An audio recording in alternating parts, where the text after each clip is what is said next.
Книга 12. Тао. Путь Вознесения. Ложное вмешательство. Ложное вмешательство – это группа гуманоидов, которые отдали предпочтение поддерживать свою нефизическую жизнь после того, как их родные звезды угасли на физическом плане. Численность таких гуманоидов достигает миллиарды и миллиарды эфирных воплощений. Эфирные гуманоиды продолжают пребывать в тех же заблуждениях, в которых находились до того, как их родная планета или звезда погибли. Поскольку собственное воплощение у них отсутствует, они подпитываются от всей живой материи, существующей в межпространстве великих центральных солнц. Некоторые планеты, или звезды, обычно находящиеся на более низком пороге вибрации, определяются ими как следующее на очереди творение, которое будет разворовано и разорвано на части, чтобы поддерживать эфирную загробную жизнь миллиардов сущностей без формы.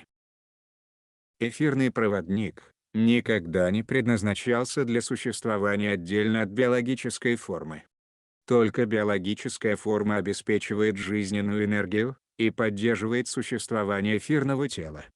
Если формы нет, то в этом случае сознание, уцепившееся за эфирное тело, вынуждено забирать жизненную энергию у других живых существ. Это вторая причина угасания вашего творения. Эфирная загробная жизнь весьма подобна паразиту, напрочь выхолащивает жизненную силу, пока жизнь уже не может поддерживаться, и планета или звезда вымирает. В настоящее время, ложное вмешательство принуждается возвращаться в великое центральное Солнце, в котором формы происходили до того, как имело место угасание их звезды или планеты. Еще раз. Каждое солнце берет ответственность за все существующее в нашем бессознательном. Такие существа, как и все люди, давно покинули свое особое солнце, когда были вытолкнуты вовне. Возможно, они перемещались в другие космические сектора, где присущий их светокопии созидающий закон становился причиной вымирания целых звезд и галактик. Вместо того, чтобы в период смерти сделать выводы и подвести итог своему воплощению, огромное количество людей отдавало предпочтение поддерживать нефизическую загробную форму существования. Возможно, это приводит к урокам межпространства или бессознательного. Возможно, отсутствует реальное видение или греза для возвращения домой. Поэтому, такие люди просто хотят увековечить известное им существование, сделав это вечным процессом из-за жажды бессмертия. Ничто не существует вечно. Каждое великое центральное солнце является собой беспрестанное изменение опыта формы и души в своих эволюционных реалиях. Перемена происходит вполне естественным образом, когда уроки каждого опыта полностью изучены, а продолжение тех же самых отношений неминуемо привело бы к скуке. Здесь мы видим весьма большую проблему людей на Земле. Большинство существует в постоянной скуке, которая идет от повторяемого механизированного характера неэволюции, отсутствия внутреннего поиска, развития и соответствующих изменений внутри и вовне.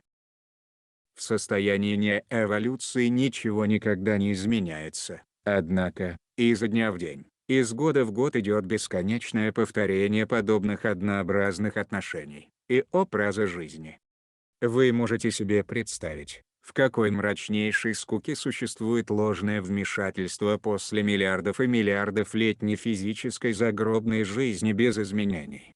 Единственное изменение здесь выражается тем, какая планета или звезда пойдет следующей на разрушение, дабы поддерживать их существование. Вся гуманоидная загробная жизнь будет должным образом собрана и возвращена в великое центральное солнце их происхождения.